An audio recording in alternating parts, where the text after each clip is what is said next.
বরিশাল বিভাগের ভোলা জেলা আছে না একটা, দ্বীপ জেলা, ওখান থেকে কেউ আসতে পারছেন নাকি? হ্যাঁ, আল্লাহু আকবার, আসছে তো, ওই যে হাত দেখা যাচ্ছে। সর্বনাশ, মাশাআল্লাহ, মাশাআল্লাহ। ঠিক আছে, আল্লাহ আমার ভাইদেরকে তুমি কবুল।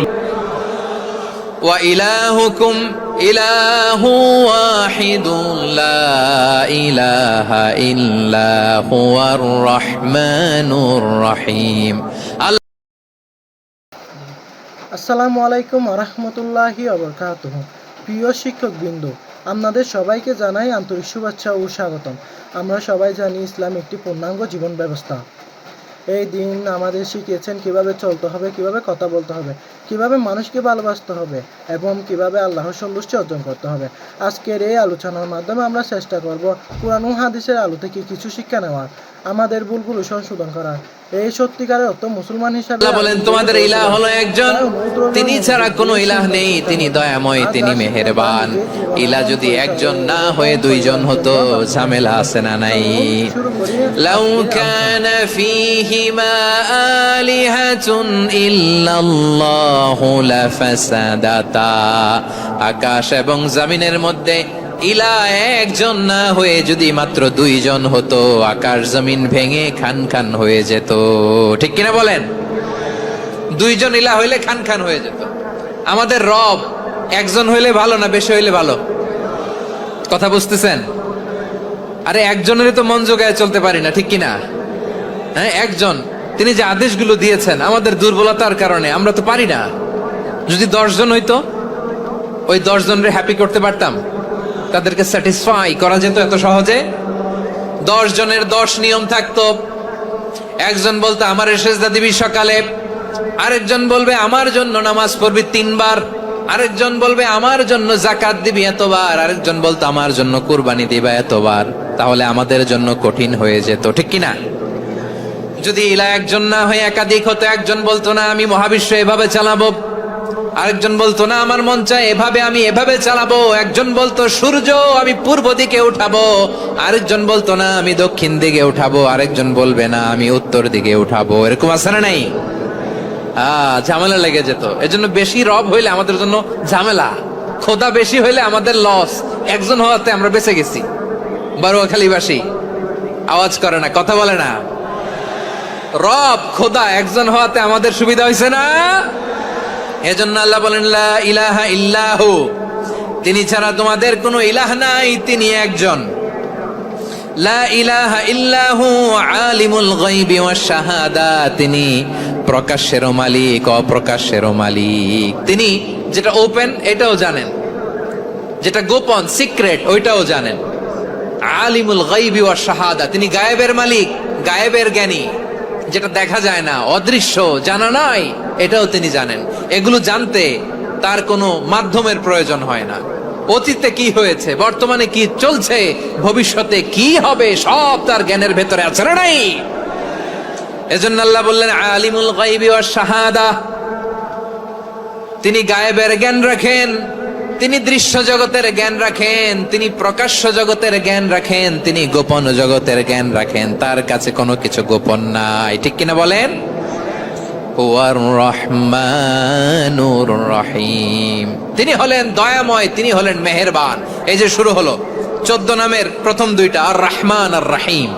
হুয়ার রহমানুর রহিম, তিনি হলেন the most gracious, the most merciful, তিনি দয়াময়, তিনি অতিশয় মেহেরবান। সুবহানাল্লাহ বলেন।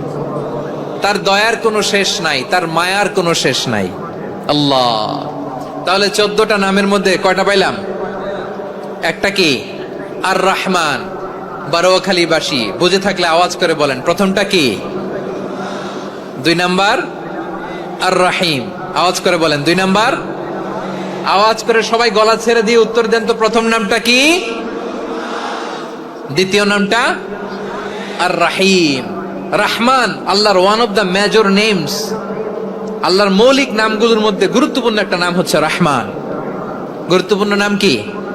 রহমান, দয়ার সাগর, মায়ার সাগর। রহমানুন ফিদ দুনিয়া ওয়া রহিমুন ফিল আখিরা। এই দুনিয়ার জন্য আল্লাহ রহমান, দুনিয়াতে আল্লাহ সবাইরে দয়া করে, কাফিররেও করে, মুসলিমরেও করে। আর আখিরাতের জন্য তিনি রহিম। সেখানে কাফির মুশরিকদের জন্য আল্লাহর পক্ষ থেকে কোনো দয়া থাকবে না। চিল্লায় বলেন ঠিক কি না? এজন্য আল্লাহ বললেন আমার মৌলিক একটা নাম হলো রহমান। আল্লাহর পরে অন্য কোন নাম দিয়ে যদি তোমরা আমার নাম প্রকাশ করতে চাও, জপতে চাও, ডাকতে চাও, তোমরা রহমান নামে ডাকো। রব্বুল আলামিন ইরশাদ করেন কুলিদুল্লাহ আউইদুর রহমান আইয়াম্মা তাদউ ফালাহুল আসমাউল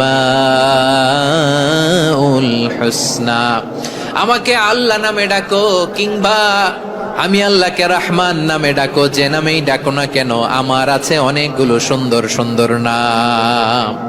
যে নামেই ডাকো আমি শুনি, ডাকলেই আমি সাড়া দেই। সকালে ডাকলেও সাড়া দেই, দুপুরে ডাকলেও সাড়া দেই, মাঝরাতেও যদি আমরা বিপদে পড়ি ডাকলে আমাদের ডাকে সাড়া দেয় কে? সবাই বলুন তো সাড়া দেয় কে?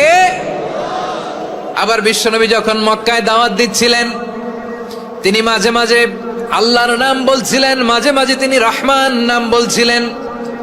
যখন তিনি বললেন ওয়াইদা কিলা লাহুমুসজুদু লিররহমানি ক্বালু ওয়ামার রহমান। বিশ্বনবী মক্কায় যখন মক্কার কাফিরদেরকে, কুরাইশদেরকে বলল তোমরা রহমানকে সেজদা দাও, রহমানের ইবাদত করো, রহমানের জন্য সেজদায় লুটিয়ে পড়ো, মক্কাবাসী বলে রহমান আবার কে? রহমান রে তো চিনি না।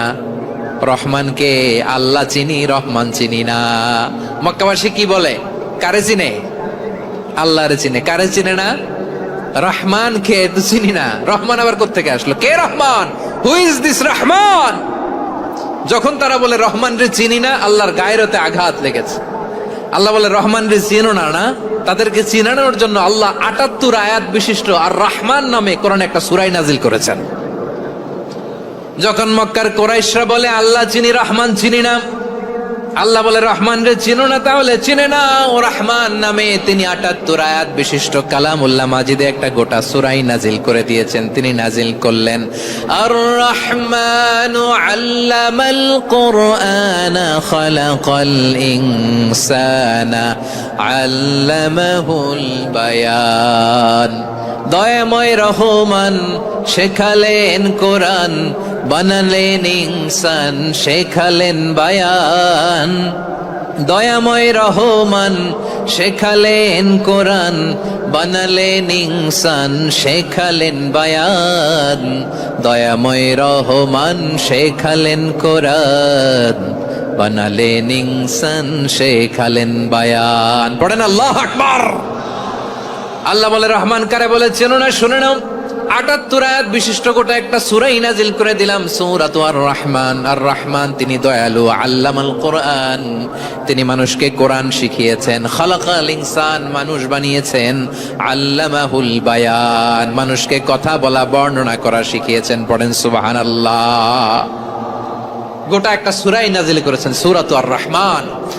আমার বারোয়াখালীর ভাইয়েরা, তার নাম হচ্ছে আর রহমান আর রাহিম, মানে দয়াময়, মেহেরবান। তার দয়া যে কত বেশি আপনি কল্পনাও করতে পারবেন না, আপনি কল্পনাতেও আনতে পারবেন না তার দয়া কত বেশি। বিশ্বনবী সাল্লাল্লাহু আলাইহি ওয়াসাল্লাম ফরমান লাম্মা কাদাল্লাহুল খালকা কাতাবা ইনদাহু ফাওকা আরশিহি। আল্লাহ যখন মহাবিশ্বের সব সৃষ্টি করে সারলেন, তিনি আরশের উপরে লিখলেন সাবাকাত রাহমাতি গাদাবি, সাবাকাত রাহমাতি গাদাবি। কোথায় লিখছে? আরশের উপরে। আওয়াজ করে বলেন তো কোথায় লিখেছে? আরশের উপরে আল্লাহ লিখলেন সাবাকাত রাহমাতি গাদাবি। এর মানে হলো আমার দয়ার কাছে, আমার ভালোবাসার কাছে আমার ক্রোধ পরাজয় বরণ করেছে।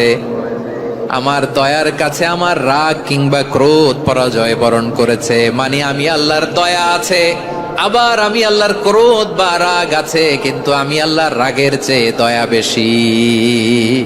আওয়াজ করে বলেন আল্লাহর রাগ বেশি না দয়া বেশি?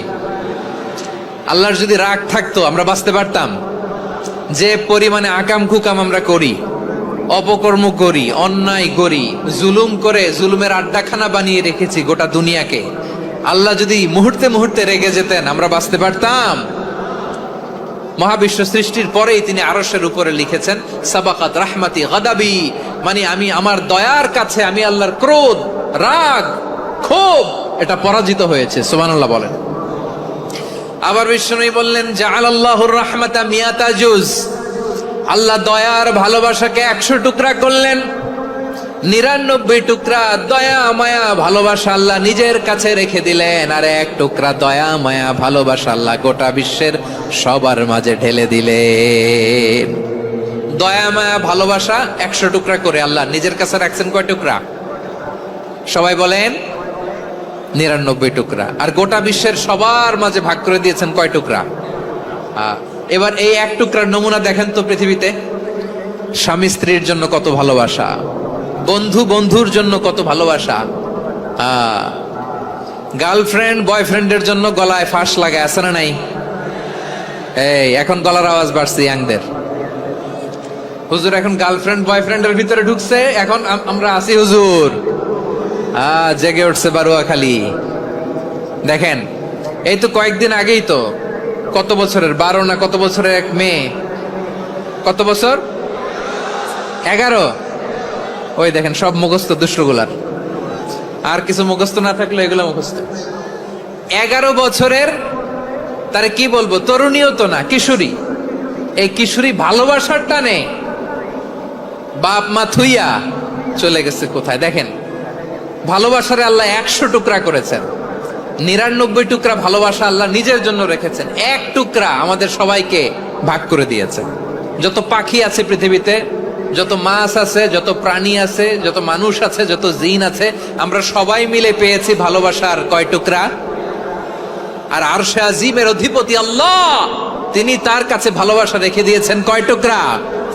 তাহলে এবার আওয়াজ করে বলেন, আল্লাহর রাগ বেশি নাকি দয়া বেশি? আল্লাহ তুমি দয়ার সাগর রহমানুর রহিম, তোমার দয়ায় পূর্ণ আমার সারা নিশিদিন। সবাই পড়েন, আল্লাহ তুমি দয়ার সাগর রহমানুর রহিম, তোমার দয়ায় পূর্ণ আমার সারা নিশিদিন। আল্লাহু আকবার।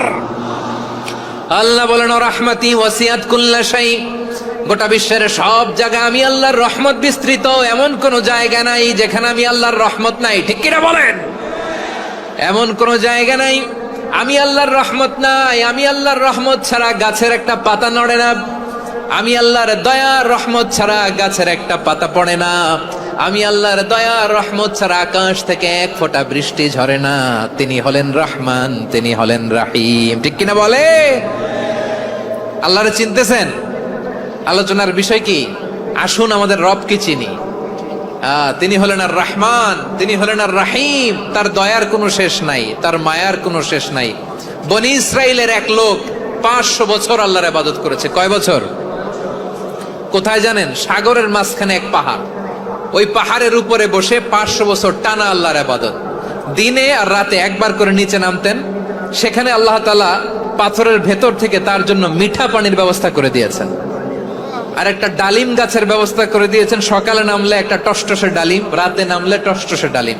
এগুলো খেয়ে খেয়ে 500 বছর সে আল্লাহর ইবাদত করেছে। আর সে আল্লাহর কাছে বলেছে, আল্লাহ আমি যখন মারা যাব সেজদারত অবস্থায় যেন মারা যাই।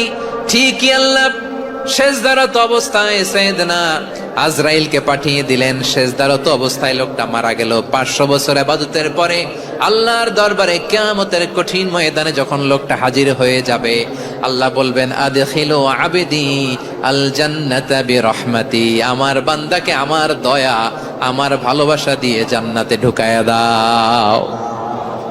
500 বছর ইবাদত করছে তো আমার দয়ায় আমার বান্দারে জান্নাত দাও।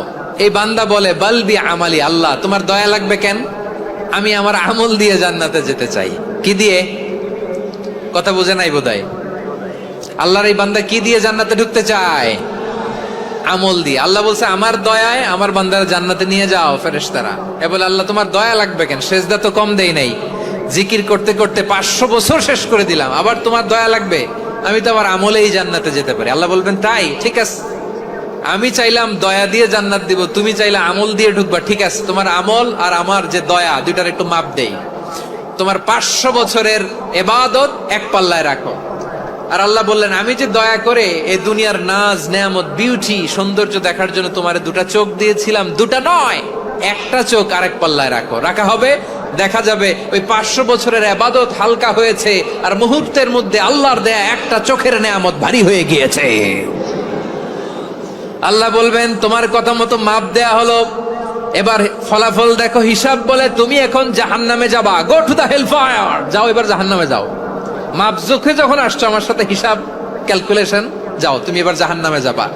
এবার লোকটা কাচুমাচু করে বলে আল্লাহ আমি বুঝি নাই, আল্লাহ আমি বুঝতে পারি নাই, খেয়াল করি নাই, তুমি আমারে ক্ষমা করো, তুমি আমারে মাফ করো। ও আল্লাহ এবার আমি টের পেয়েছি, এবার আমি বুঝতে পেরেছি তোমার দয়া ছাড়া দুনিয়ায় কেউ জান্নাতে যেতে পারবে না, কেউ পারবে না। আল্লাহ বললেন ওরে গোলাম তুই তো কিছুই ছিলি না, অস্তিত্বহীনতা থেকে তোরে অস্তিত্বে আনলো কে? ওই ছোট্ট শুক্রাণু থেকে মায়ের পেটে 9 মাস ধরে খাবার দিয়েছে কে? আবার সুস্থতার সাথে দুনিয়ার বুকে তোরে ডেলিভারির ব্যবস্থা করে দিল কে?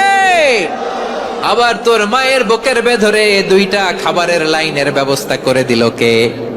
আবার তোকে শৈশব পেরিয়ে কৈশোর পেরিয়ে তারুণ্য, তারপরে যৌবন, এগুলো দান করলো কে? তার চেয়ে বড় কথা, পাহাড়ের মাঝখানে সাগরের মাঝখানে 500 বছর ইবাদত করার শক্তি তোর গায়ে দিয়েছে কে? এই সাগরের মধ্যে লোনা পানি, লবণের পানি মুখে দেয়া যায় না, সেখান থেকে আমি পাহাড়ের ভেতর থেকে মিঠা পানির ব্যবস্থা করে দিলাম। ওই জায়গায় তোরে রিজিকের বন্দোবস্ত করলো কে? সকাল বিকাল 2 বেলা টসটসে ডালিম খাওয়ার ব্যবস্থা করে দিল কে? তোর আবদার ছিল আল্লাহ আপনি আমার সেজদারত অবস্থায় রুহু কবজ করবেন, তোর শেষ আবদারটাও পূরণ করেছে কে? ও গোলাম আমার রহমতের তুলনায়, আমার নেয়ামতের তুলনায় তোর 500 বছরের ইবাদতের কোনো ওজনই হবে না। গোটা বিশ্বের কেউ কোনোদিন আমার জান্নাতে ঢুকতে পারবে না আমি আল্লাহর দয়া ছাড়া।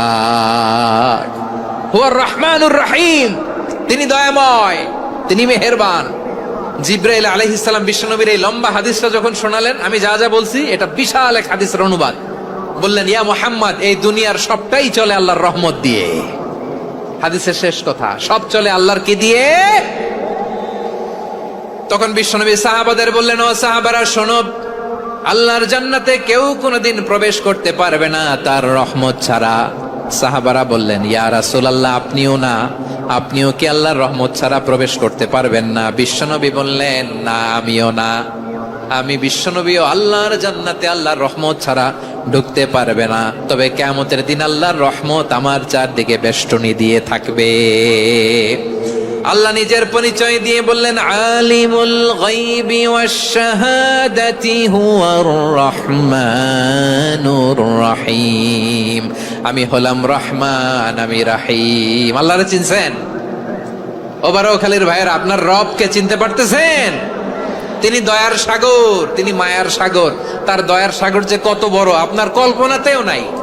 এজন্য আপনার পাপ যত বড় হোক, অন্যায় যত বড় হোক, অপরাধ যত বড় হোক, আপনার জুলুম যত বড় হোক, আল্লাহর রহমান নামের দরিয়া তার চাইতেও বড়।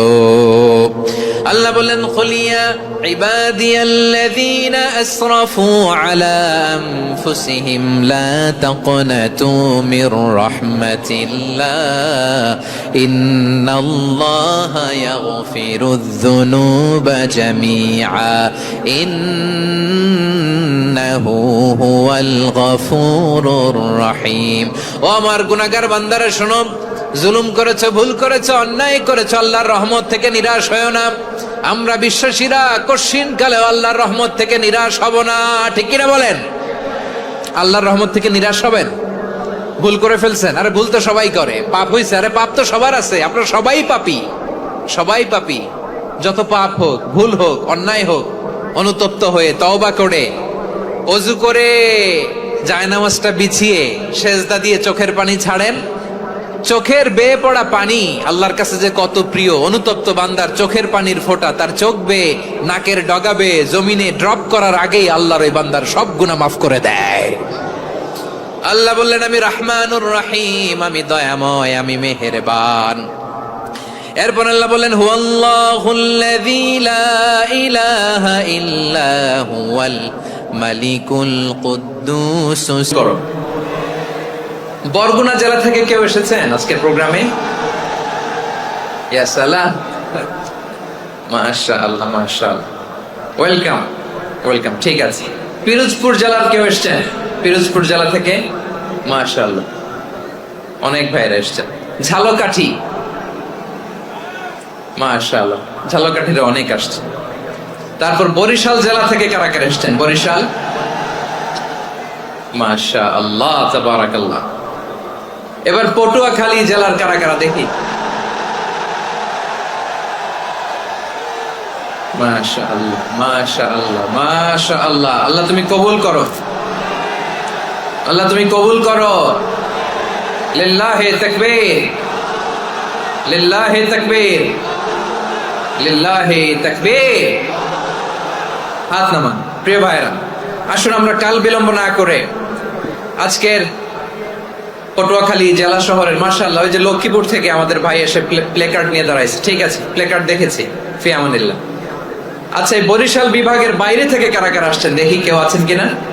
মাশাআল্লাহ অনেক অনেক অনেক, মাশাআল্লাহ। আল্লাহ কবুল করো, আল্লাহ কবুল করো। ফি আমানিল্লাহ। চাঁদপুর, ঠিক আছে ঠিক আছে, হ্যাঁ ইলিশের বাড়ি চাঁদপুর, ঠিক আছে মাশাআল্লাহ। বসুন বসুন। সম্মানিত ভাইরা, আসুন আমরা মূল আলোচনার দিকে চলে যাই। আজকে আমরা যে টপিকটা নিয়ে আলোচনা করব সেটা হচ্ছে, আমরা যে জীবনে বিপদে পড়ি, আমরা বিপদে পড়লে আমাদেরকে উদ্ধার করে কে? আল্লাহ ছাড়া আমাদের বাঁচানোর কেউ আছে? উদ্ধার করার কেউ আছে? রক্ষা করার কেউ আছে? এজন্য বিপদে পড়লে আমরা চাইবো কার কাছে? আমাদের যাই দরকার হোক আমরা ফরিয়াদ করব কার কাছে? নাকি মাজারে যেয়ে চাবেন? মাজারে যেয়ে চাবেন?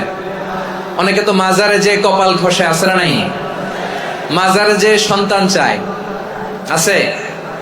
এই এলাকায় নাই, এই এলাকার লোকদের আকীদা খালেস আমি জানি। মাজারে যেয়ে কপাল ঘষে আর সন্তান চায়। আচ্ছা, মাজারে গেলে সন্তান পাওয়া যায়? আচ্ছা, মাজারে না গেলে যদি বাচ্চা না হতো, গরু ছাগলের যে বাচ্চা হয় ওরা কোন মাজারে মানত করে বলেন? কথা কি বুঝতেছেন? এই যে প্রতি বছর গরু ছাগল ভেড়া এগুলো যে বাচ্চা দেয়, এরা কোন মাজারে যে মানত করে? এজন্য চাইতে হবে একজনের কাছে, তিনি কে?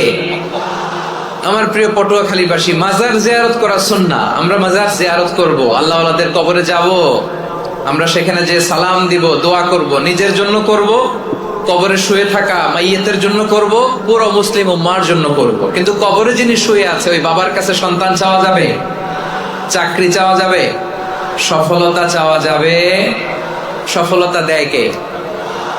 সবাই বলেন নাই, আওয়াজ করে বলেন, সফলতা দেওয়ার মালিক কে?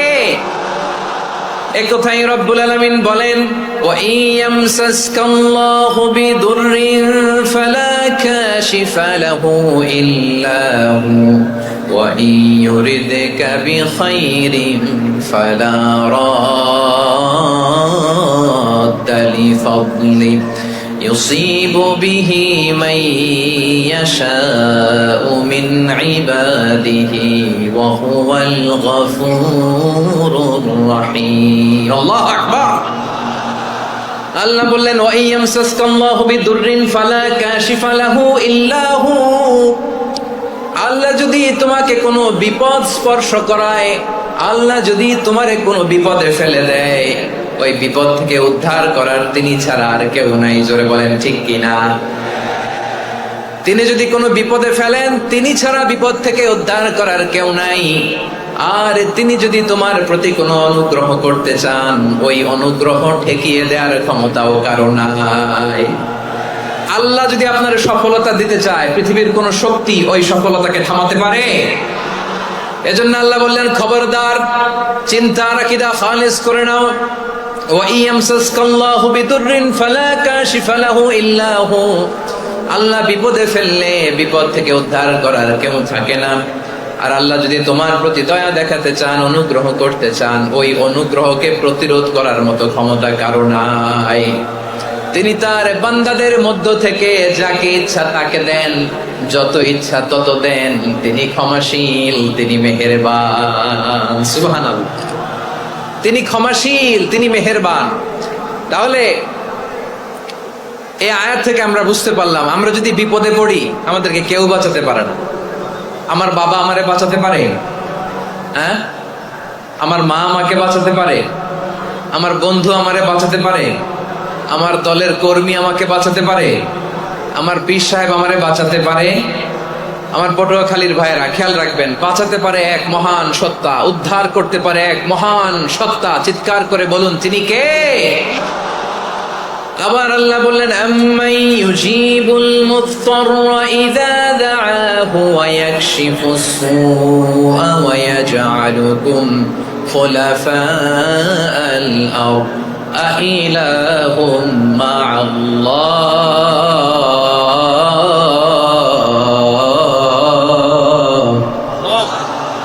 ক্বালিলাম মা তাযাক্কারুন। রব্বুল আলামিন বলেন, বিপদে পড়ে কাতর কণ্ঠে চিন্তাগ্রস্ত হয়ে যখন কেউ ফরিয়াদি হয়ে আল্লাহর ডাকে হাত তোলে, তখন এই ব্যক্তির ডাকে সাড়া দেয় কে? সবাই বলুন। কাতর কণ্ঠে বিপন্ন অবস্থায় আপনি যখন কেঁদে কেঁদে হাত তুলে আপনার দুঃখের কথা জানান, আপনি যখন ডাকেন তারে, তখন আপনার ডাকে সাড়া দেয় কে? আল্লাহ বলে, আমি সাড়া দেই। তোমাদের বিপদকে মুক্ত করে দেয় কে? ওই আল্লাহর সাথে কোন উপাস্য আছে নাকি? কিন্তু খুব অল্প সংখ্যক লোকই তোমরা উপদেশ গ্রহণ করো। কথাটা কার? তাহলে বিপন্ন মানবতা যখন কাঁদে, মানুষ যখন বিপদে পড়ে নিরুপায় হয়ে ফরিয়াদ করে, তার ডাক শোনার কেউ নাই একজন ছাড়া। চিল্লায় বলেন তো, তিনি কে? এজন্য আমরা ফরিয়াদের হাত কার দিকে তুলবো?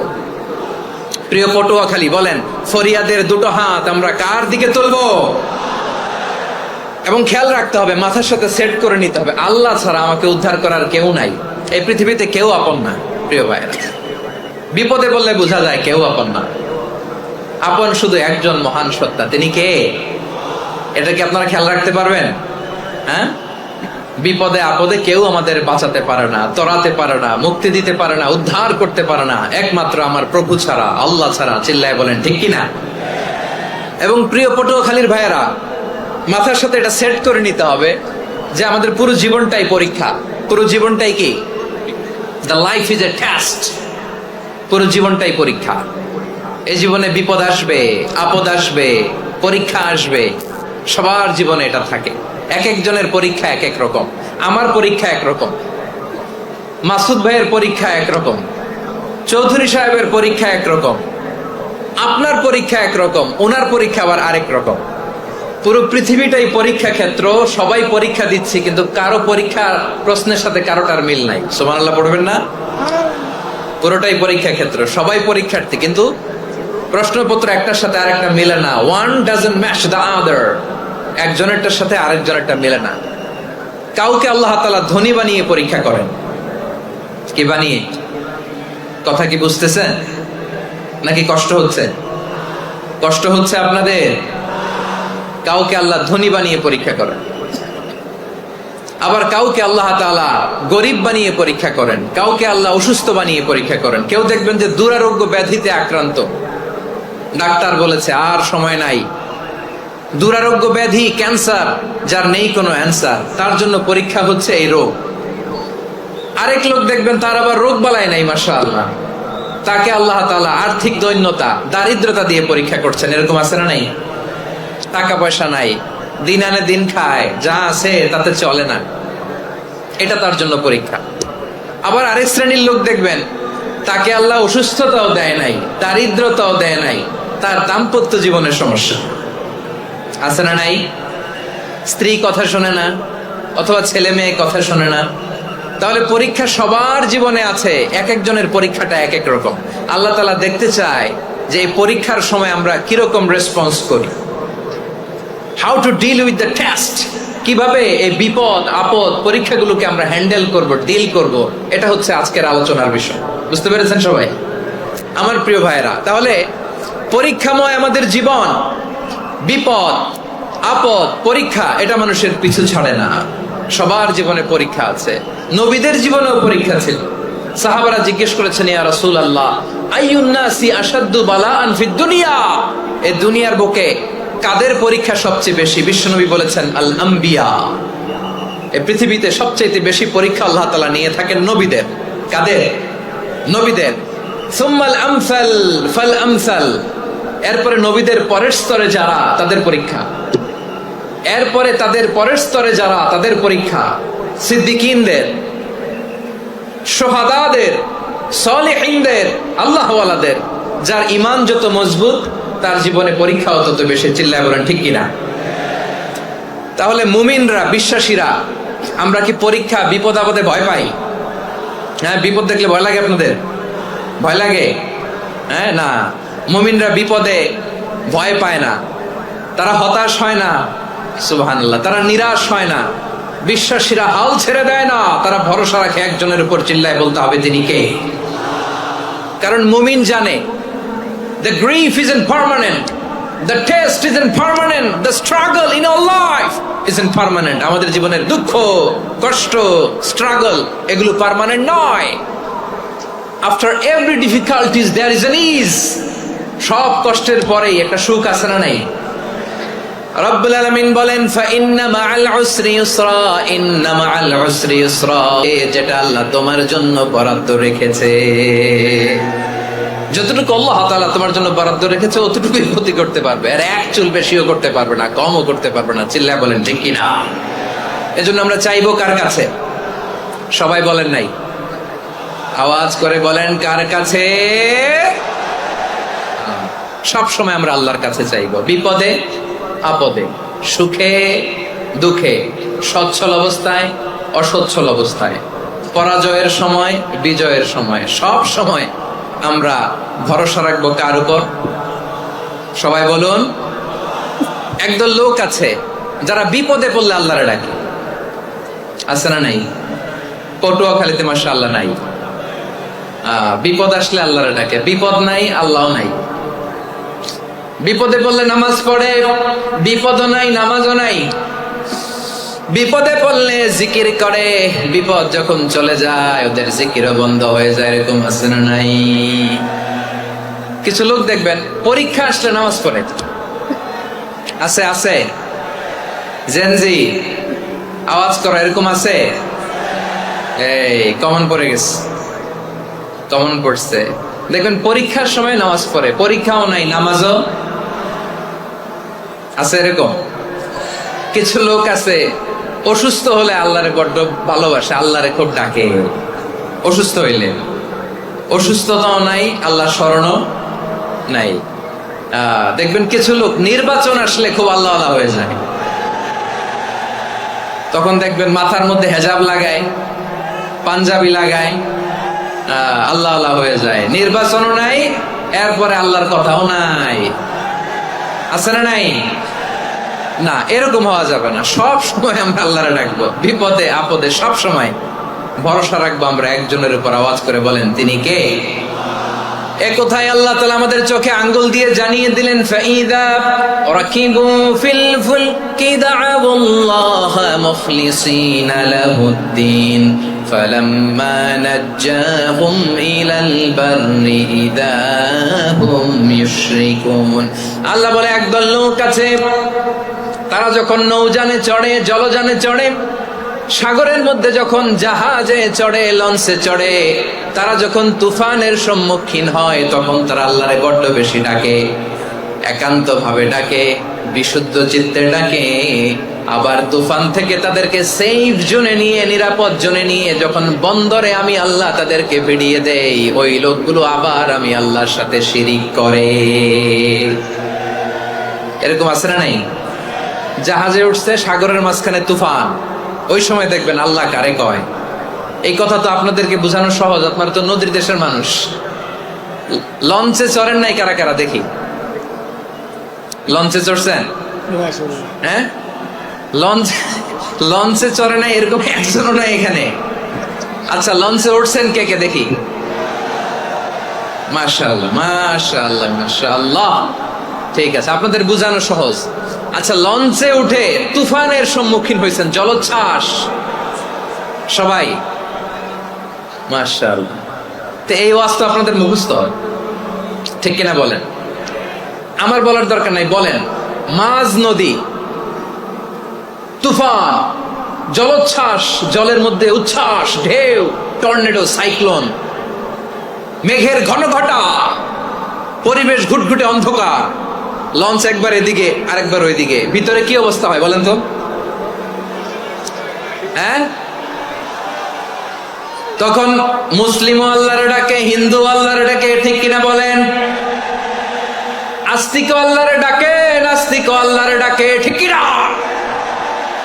লঞ্চের ভেতর, স্টিমারের ভেতর